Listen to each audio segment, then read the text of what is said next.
नमस्कार मित्रांनो, एका बातमीच्या अनुषंगाने तुमच्या समोर व्यक्त होतोय। आता नुकतीच एक वर्तमानपत्रातून बातमी आली की सर्प मित्रांना विमा संरक्षण आणि ओळखपत्र देण्यात येणार।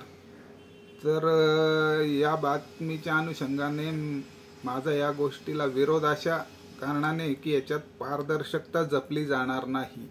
हा निर्णय पूर्वी झाला होता, 1 वर्ष ओळखपत्र देण्यात पण आले, पण त्यात असं लक्षात आलं की अनेक वन विभागाच्या अधिकाऱ्यांनी स्वतःच्या मर्जीतले स्वतःला सोयीस्कर असणाऱ्या लोकांना ओळखपत्र दिलं आणि जे खरोखर अनेक वर्ष काम करतायत प्रामाणिकपणे, फक्त त्यांच्याशी वैचारिक बैठक नसल्यामुळे किंवा वैचारिक मतभेद असल्यामुळे अशा लोकांना ते डावलण्यात आलं। तर हीच गोष्ट यावेळी पण घडणार आहे आणि आपल्याकडे नाशिकमध्ये पण आणि सर्वच महाराष्ट्रात असं हे घडलेलं होतं। तर ते माझं मत असं आहे की हे विमा संरक्षण आणि ओळखपत्र देत असताना एखादी नियमावली करण्यात यावी, काहीतरी रूल्स रेग्युलेशन्स असावे याला, आणि याच्या खाली आणि इवन हे करताना या क्षेत्रात खरोखर ज्यांचा अनुभव आहे, सर्प सेवक म्हणून किंवा सर्प रक्षक म्हणून ज्यांचा अनुभव आहे, त्यांची मतं विचारात घेऊन हा निर्णय करण्यात यावा। आणि यासाठी शासन दरबारी किंवा आपल्या महाराष्ट्राचे मुख्यमंत्री म्हणा किंवा यांच्या दालनात किंवा वन मंत्री जे आहेत आपल्या याचे, त्यांच्या दालनात ही सर्वंकष बैठक होऊन एखादी त्यातनं मग ही सर्वसमावेशक अशी हे निघून मग ही घोषणा करण्यात यावी। आत्ताच जी घोषणा करून देण्यात आली आहे त्यात खरोखर याने होणार काय की याने स्टंटबाजीला चालना, विमा संरक्षण मिळाल्याने स्टंटबाजीला चालना अजून जास्त मिळणार आहे।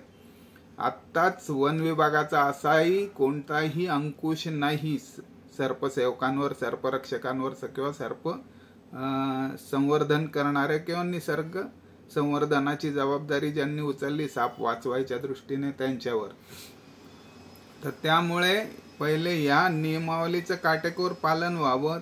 त्यानंतर जे फक्त सोपस्कार पार पाडले जातात की सर्पमित्राने किंवा त्या सर्परक्षकाने साप पकडून आणला की त्याची नोंद होते, आणि नोंद आता अनेक सर्पमित्र असे किंवा अनेक सर्परक्षक असे की ज्यांच्याकडे ते काही त्याला व्यावसायिक म्हणून करत नाही, तर त्यांच्याकडे ते फक्त एक निसर्ग वाचावा आणि निसर्गाचं संवर्धन व्हावं या हेतूने करणारे, त्यामुळे त्यांना वन विभागाच्या ऑफिसला येऊन त्याची नोंद करणं शक्य नाही आहे। तर आता त्यांनी असंही सांगितलं की तुम्ही भ्रमणध्वनीवरून किंवा इतर ठिकाणाहून जरी आम्हाला याची माहिती दिली तरी आम्ही त्याची हे नोंद करून घेऊ असं, पण हेचं पालन फार कुठे होतं हे माझ्या तरी ऐकिवात नाही। त्यामुळे हे घडत असताना या सर्व गोष्टी विचारात घेऊन हा जो निर्णय झाला आहे हा व्हावा आणि यासाठी हा योग्य, आणि त्यासाठी जे काही नियमावली ती जाहीर करून आणि मगच विमा संरक्षण, आणि त्याच्यातही विमा संरक्षण किंवा ओळखपत्र देतानाही त्याचा कालावधी 1 वर्षाचा असावा, आणि त्या 1 वर्षाच्या कालावधीत जर ओळखप्राप्त सर्परक्षक जर काही चुकीचं वर्तन करतोय तर तो त्या कालावधीत सुद्धा ते ओळखपत्र कॅन्सल करण्याचं किंवा ते रद्दबादल करण्याची सुविधा असावी, हे माझं मत आहे।